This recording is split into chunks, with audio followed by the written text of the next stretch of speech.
Hello, it's me again, Margaret. So it is time for science. So you will need your insect vocabulary, your vocabulary sheet, your insect big book, and that's all you will need. And you will need markers, maybe a pencil. So you can draw maybe with a pencil if you want to. Alright, so the first thing we're going to do is review. So we have talked about insects need two of something. What do they need two of? Two antennae. They need six of something. 6 legs. They need 3 of something. 3 body parts: head, thorax, abdomen. Head, thorax, abdomen. Where do all the legs come out?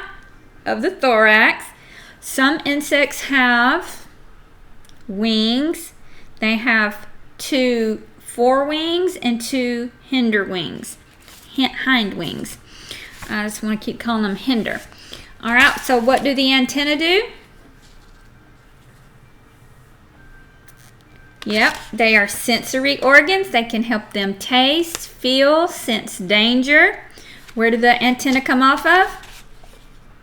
The head. And then we learned a big word. Do you remember it? Metamorphosis. What is metamorphosis? It's the process of changing from a baby insect into an adult insect. And this is a picture of complete metamorphosis. It starts as what?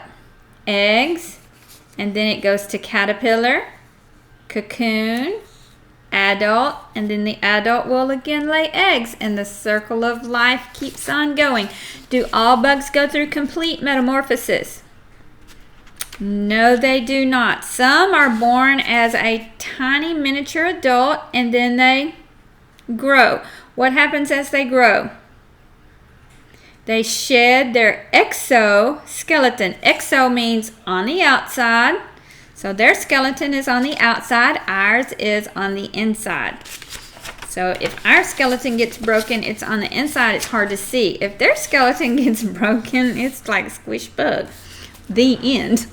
So they don't have a backbone, they are invertebrates. Just like worms we wrote this week, worms are invertebrates. Well, insects are also invertebrates.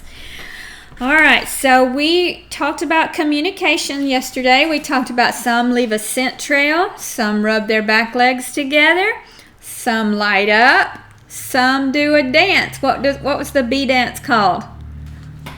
The waggle dance. And that is just so amazing to me how God made them to know all of these things. And we just think, oh, it's a bug, kill it. It's a bug, kill it. But they have a purpose and they have a life. So today we're going to talk about insect defense. All right, let's read. Insects have many predators. We know birds eat insects. We know that raccoons and just all kind of different animals eat insects. But they also have many different ways to protect themselves. Some insects defend themselves using venomous stingers. Yeah, right there. Ouch. Predators usually only have to eat one of these insects before they learn to stay away. So some insects use a stinger. Bzzz. Some insects use camouflage for protection. What is camouflage? If your daddy likes to hunt, or if you have an uncle that likes to hunt, or maybe your mama likes to hunt. I would like to go hunting actually. I just don't have any land to hunt on. You wear clothing that blends in with the woods. Why do you think you would do that? You don't want to be seen. You don't want the animals to know you're there, so you can sneak up on them. Well, animals wear camo too. And it shows a picture of a moth. And if that moth is on a tree, you're going to have a hard time seeing it till you get really close. Some insects use camouflage for protection. The moth is colored so that it blends in with the tree bark it perches on. It's called camouflage. Tigers, we learned, have stripes. And so when they're walking through the long grass, it's harder to see them. Zebras all blend together with their stripes, so it's harder to differentiate where one stops and another one starts. That's a type of camouflage. Here we have the monarch butterfly and we have the viceroy butterfly. How do you tell the difference? Well, if you look closely, you can see the difference, but if you're just a bird flying overhead, you may not know the difference. Some insects use mimicry for protection, which means they look like another animal that predators do not want to eat.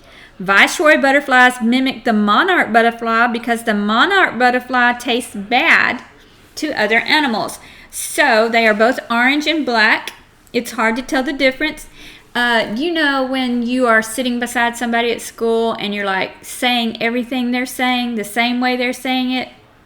Your copycat? Mimic is the same word. That's why it's called mimicry, because you are mimicking what they are doing. Not making fun of them, although it usually does annoy people, but you are a mimic or copying. So mimicry means copy. So we've learned they have venom, they have camouflage, and they have mimicry. So let's see if we can get our little vocabulary sheet. And we see camo. It looks like ow and out, but actually this time it's not even following that rule. It's another exception. Camouflage. It says to hide by blending in to one's surroundings. So you know what's coming next. We're going to get our book, and we are going to get our pencils, and we are going to write down. You can just look at your book. Look at your vocabulary sheet, and copy camouflage onto your book. It's already got the big word at the top, camouflage. To hide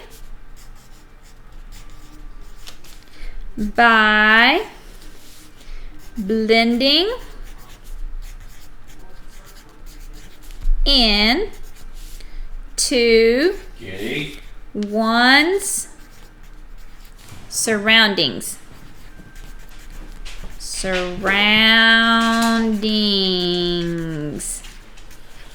All right. So Miss Amy is a fast writer, so you just pause your video if you need to finish writing that.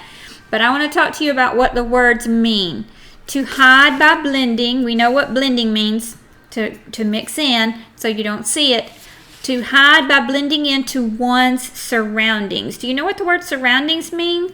What does surrounding me right here? I have a fan light, I have a bar light over there, I have a plant, I have a table, I have a microphone, I have a water bottle. That's my surroundings. Everything around me is my surroundings. So when an animal is blending into everything around him, he's using camouflage. All right, so now we're going to draw camouflage. So you can think of an animal that you know. Gage, I know you like drawing snakes, and a lot of them are very well camouflaged. You could draw a snake in the grass, or a snake on the tree limb, or you could do a deer in the forest, or you could do this simple little butterfly on a tree, which I am not really great at drawing, so that's what I'm going to draw. And I am going to use browns and grays. Okay? So I'm going to put a sheet of paper behind. I'm going to protect my other pages because see what's happening? My markers are bleeding through. So what I'm going to do is I'm going to open up my book and put a piece of paper under that page. That way if my marker bleeds, it'll bleed onto this page. And I'm not worried about it because it's our scrap paper from this morning in phonics. Alright, so I'm going to draw a tree trunk. You can pause this if you don't want to listen to Miss Amy draw. And you can draw your own tree trunk. This is a small picture. I'm not going to spend a whole lot of time on it. I've got the top of my tree is green. It's going to be the only colorful part in my picture. I'll draw a few branches up in there. Alright, now I am going to draw some little bark lines. So that's what I have so far. Okay. And then I'm going to use the lighter brown to draw the outside of, no, I think I'll use the dark brown to draw the outside of my butterfly. Moth, whatever it is.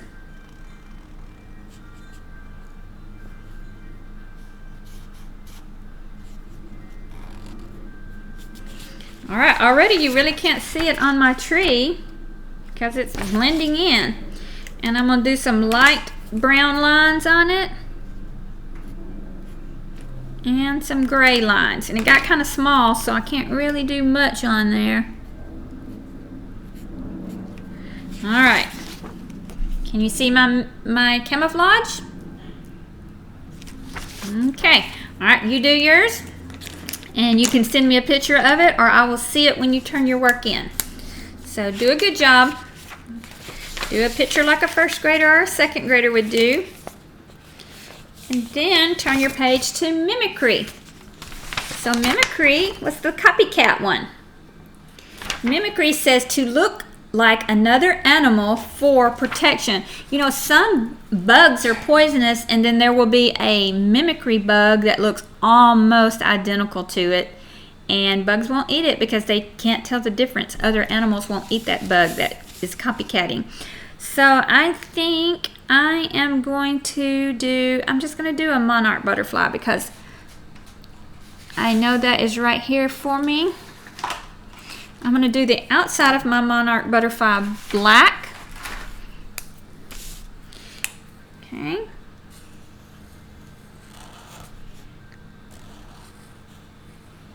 And the body of it's going to be black.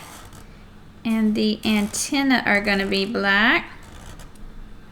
Then it's going to have kind of a black border. It's not going to exactly look like the picture because obviously I can't draw like that. And then it's going to have some lines.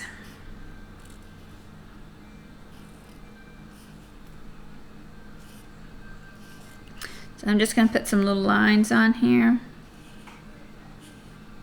Okay. Now I'm going to color the inside of it orangey red. This really looks almost like a red when I color with it. It does have a little bit of orange in it. Okay, so that's my monarch butterfly. And then I'm going to do a viceroy butterfly. And it looks like the wings on the top are kind of long and flat. So I'm going to do mine like that.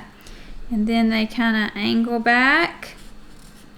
And then they have round bottom wings. And a black body with 2 antennae. So I've got this so far. And then it does not have as much black as the monarch. So I'm just going to put a little black. A little black over here.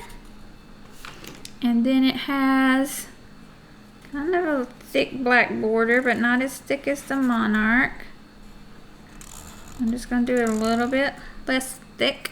And then it's got little thin lines. Just little thin lines. Oh, this looks like a zebra. Look at that. Alright, I'm sure yours is looking better than mine. But that's okay. I'm doing the best that I can, and that's what matters. It's doing the best job that we can, not whining or pouting that we're not good enough or can't do it exactly perfect. Because as you get older, you start learning to accept things. And you don't whine or cry when things don't go the way you like. And that's a sign that you're growing up. It's a good sign. Alright, there's my viceroy. So I have a monarch and a viceroy. And they are copycatting or mimicking each other. So you know what I forgot to do? I forgot to write it down. So let's see if we can write it down. You may pause your video to color or write down your definition. And I'm going to write down to look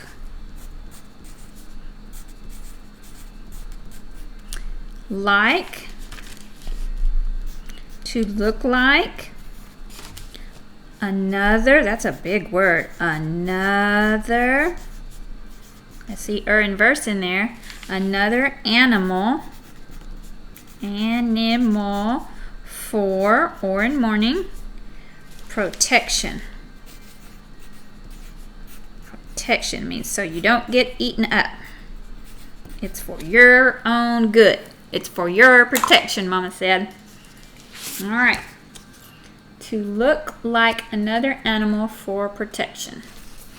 And there we go. And now we have our own little insect book.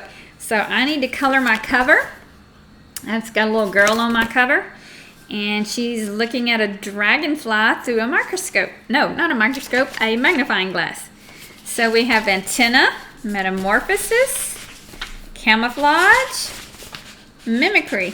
Very good. All right, so you are a bug expert.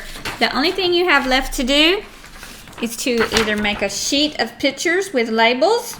I want you to put it on a cardboard. I want you to cut these out and put them on a cardboard. And you can just write it down. I typed mine. You do not have to type your labels. Just write down under it what it is. So you may need a little help on that, but don't use Mama's help any more than you have to. You do the cutting. You do the writing of the labels down. And Mama may have to help you print it onto a piece of paper. You may not know how to do that yet. So I think that is all that we have to do for our bugs. And I think all we have left now are our math speed drills, and I will come back in just a minute and help you with some flashcard games. Not games, but review. All right, see you in a minute.